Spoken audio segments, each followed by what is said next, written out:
In this video, I'll show you how to connect and use a USB drive on your Samsung Smart TV. Step 1. Connect your USB drive. Find the USB port on your Samsung Smart TV, usually on the side or back. Plug your USB drive directly into the port. Step 2. Access USB content. Turn on your TV and press the home button on your remote. Navigate to Source or Input, then select USB.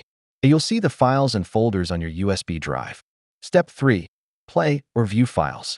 Use your remote to select videos, photos, or music files you want to play.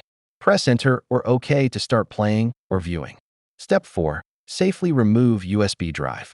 When you're done, press the Home button. Unplug the USB drive carefully from the TV. Tips. Make sure your USB drive is formatted in FAT32 or NTFS for best compatibility. Large files or some formats might not play, so check your TV manual for supported file types. Thanks for watching. If this helped, please like and subscribe for more easy tech tutorials.